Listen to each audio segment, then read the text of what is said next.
A frightening look at a dystopian future run by technocrat overlords that could become our own reality ahead of schedule, set after a war over natural resources that has already determined humanity's winners and losers, widening the gulf between rich and poor. The most unbelievable thing it imagined was a hero with the power and the will to fight back. Hi, I'm Dan Larson, and this is the history of Phantom 2040.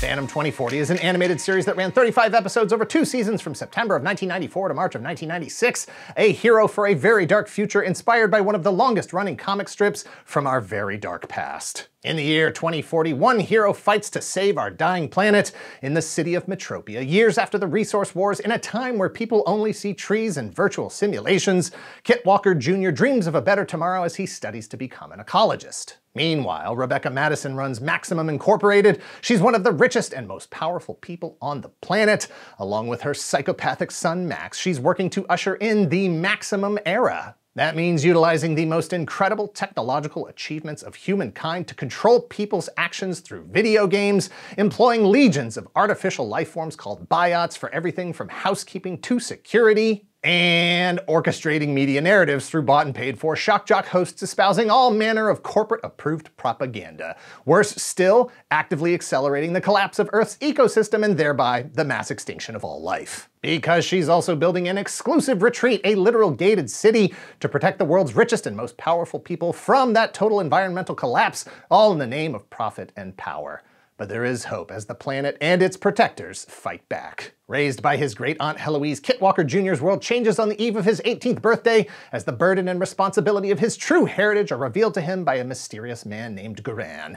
Turns out Kit's father was the last in a long line of legendary heroes who protected Africa for 23 generations before and may have been murdered by Rebecca Madison when Kit was only 2 years old. If Garan is in town, then that means that it's time for the legendary hero to return. It's time for Kit Walker Jr. to take up the mantle for the 24th generation, to become a hero like his father and his father before him, to protect Metropia and the world as the Phantom. Thank you to Bespoke Post for sponsoring this video. Bespoke Post is a monthly membership club delivering curated boxes tailored to your interests and passions. Whether you're a seasoned adventurer, a home chef, or a style enthusiast, there's something for everyone. It's completely free to join, and your membership gets you access to stellar discounts across a variety of products. We're talking 30% off or more sometimes. Plus, with each purchase you make, you're supporting small businesses. 90% of everything that Bespoke Post sells comes from small up-and-coming brands. Bespoke Post makes it so easy to discover new products and elevate your everyday life. To get started, take the quiz to personalize your subscription, and each month they'll handpick the perfect box for you. Then decide whether you want to 1. Keep it, 2. Swap it for a different box, or 3. Skip the month entirely for no charge. You only pay for what you want. New boxes are available every month. Swivelbox sits on our desk right here in our office/studio to keep all the random things that accumulate from cluttering up the desk. Explorebox came with a handy headlamp for when I'm looking through boxes of toys for sale in someone's dark basement, and a collapsible backpack to carry everything I bought. To get 20% off your first monthly shipment, click the link in the description or go to bespokepost.com/galaxy20 and enter code GALAXY20 at checkout. And thank you again to Bespoke Post. Phantom 2040 was inspired by the character The Phantom, created by Lee Falk in 1936. The Phantom first appeared in newspaper comic strips, riding a wave of new pop culture heroes like Buck Rogers in 1929, Flash Gordon in 1930, Doc Savage in 1933, and Falk's own Mandrake the Magician in 1934. The Phantom's just a normal human with a cool skull-themed cave hideout, 2 handguns, a purple bodysuit, a horse named Hero, and a wolf named Devil. But citizens of Bengala, the fictional African country he protects, believe he cannot be killed and is thereby immortal. Propagation of a myth is his only real superpower. They call him the ghost that walks because every time they think he dies, he seems to return as strong and youthful as ever. The reality is that the Phantom is an alter ego passed down from father to son each generation for over 400 years, dating back to 1516, each taking on the responsibility and an oath to, quote, devote my life to the destruction of piracy, greed, cruelty, and injustice in all of their forms, and my sons and their sons shall follow me. Falk's Phantom was a bridge from the pulp heroes of the early 20th century to the superheroes of the mid and late 20th century. He was the first character to wear a superhero mask with no pupils, and one of the first to wear a full-body skin-tight costume. Superman and Batman arrived just a few years later in 1938 and 1939, respectively. The Phantom is today one of the longest-running comic strips with new stories still being published. His adventures have been adapted to radio, television, movies, and video games, including the 1986 animated series Defenders of the Earth. In that series, the Phantom joined forces with other King Features Syndicate heroes Flash Gordon, Mandrake the Magician, and Lothar to fight against the evil forces of Ming the Merciless in the far-off future of 2015.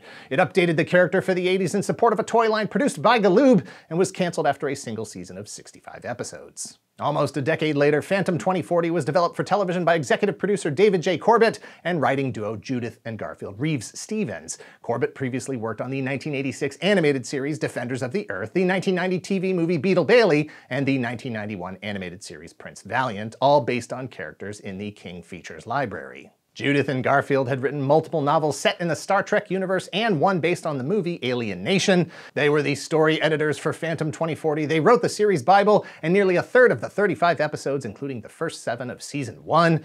They recruited other science fiction and animation writing veterans like Bryn Stevens, Sherry Goodharts, Michael Reeves, Len Wein, and Mark Scott Zicree. On top of that, they helped direct the production design, which was starkly different from other animated series airing at the time. The landscape of children's television, especially animation, was in the middle of a drastic reconstruction thanks to increased enforcement of government legislation. See, in 1990, the Bush administration implemented the Children's Television Act, which rolled back the majority of the deregulation that took place during the Reagan administration in the early 80s. Reagan allowed for more advertising during kids' TV. The CTA pushed for less, or better yet, none. 1990 was also the 20th anniversary of Earth Day. That came with an increased marketing push for environmental awareness, culminating with the United Nations Earth Summit in 1992. Kids' entertainment was the intersection of both of these efforts. Pollution and environmental terrorism became the focus of television, comics, video games, and toys across the spectrum of consumables. Captain Planet in 1990, Toxic Crusaders, and G.I. Joe Eco Warriors in 1991, just to name a few. Networks who didn't abide by the new children's television rules requiring a balance of educational and information content to supplement their normal kids' programming started to feel the pressure beginning in 1993 during the Clinton administration. The days of children's television being a blur of 22-minute commercials for toys and sugary cereal were coming to an end. In the year 2040, a new hero prepares for action. Known by many names, the man who cannot die, the ghost who walks, the Phantom. Powered by a supercharged hypercycle, smart guns, magnetic rope, and a holographic camouflage, the Phantom is sworn to save the world from Graft and his army of robotic biots. With the fate of Earth and all humanity hanging in the balance, the Phantom is there. Sunday mornings at 9:30 on TV 38.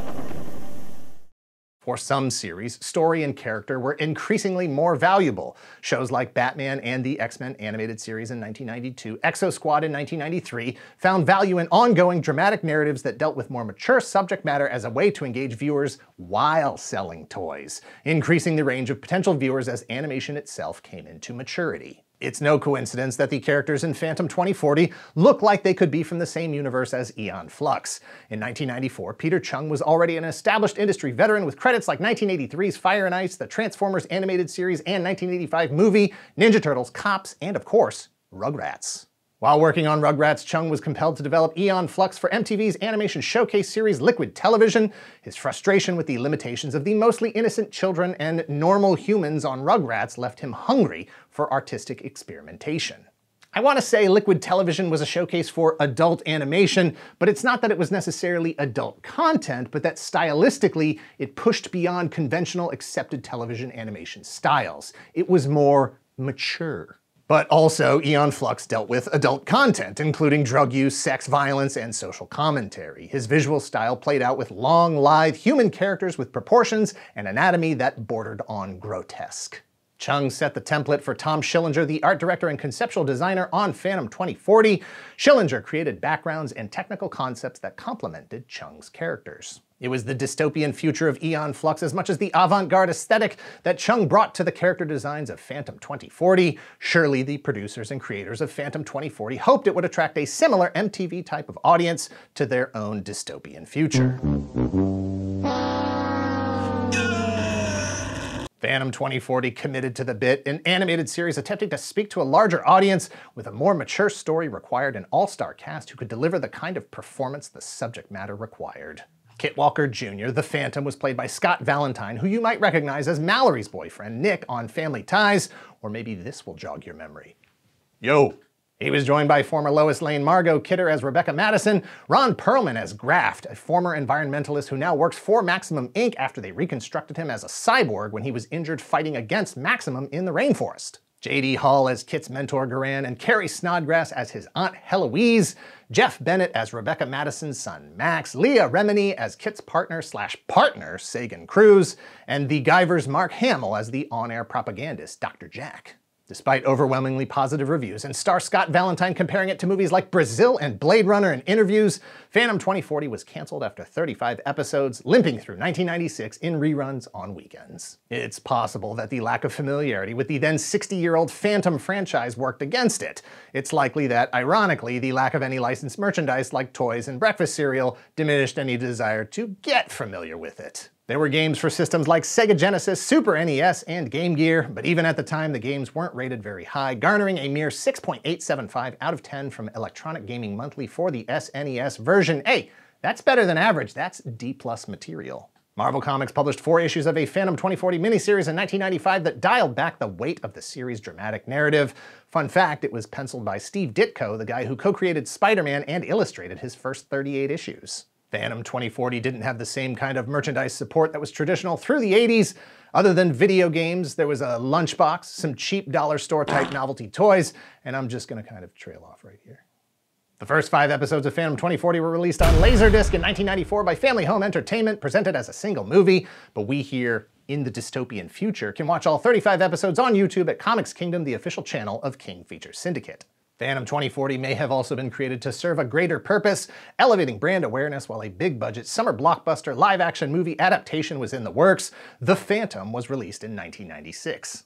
Starring Billy Zane, Treat Williams, Christy Swanson, and Catherine Zeta-Jones, it was in no way related to the potential future of the franchise as depicted in Phantom 2040. Like The Shadow and The Rocketeer, it underperformed at the box office when studio executives learned the wrong lesson when they tried to copy Batman's success with other heroes created in or taking place during the 1930s. Phantom 2040 looked to the future to tell a story about humanity on the verge of destruction, a world endangered and enslaved by technology, and it passed judgment on the entitled few who were so consumed with and bored by their wealth and power that they longed for apocalypse. Phantom 2040 depicted the future as ugly, built and ruled by ugly people. People who saw humanity as statistics and algorithms as replaceable as their robotic servants. People who no longer felt anything but anger because their wealth and power did not grant them love or respect. Viewers in 1994 may not have felt it yet, but the world we live in today is right on schedule to become the world of Metropia. If Phantom 2040 is right, someone with the power and the will to fight back is already here.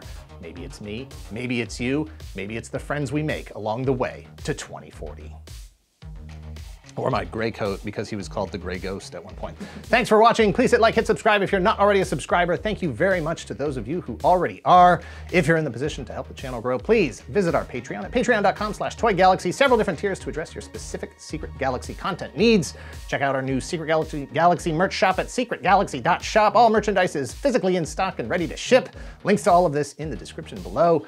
And let us know in the comments down below if you ever watched Phantom 2040 prior to this video. I had heard of it, but never watched it, which was weird because I liked cartoons and superheroes and knew exactly who the Phantom was. I liked the movie when it came out. Overall, very impressed with the series.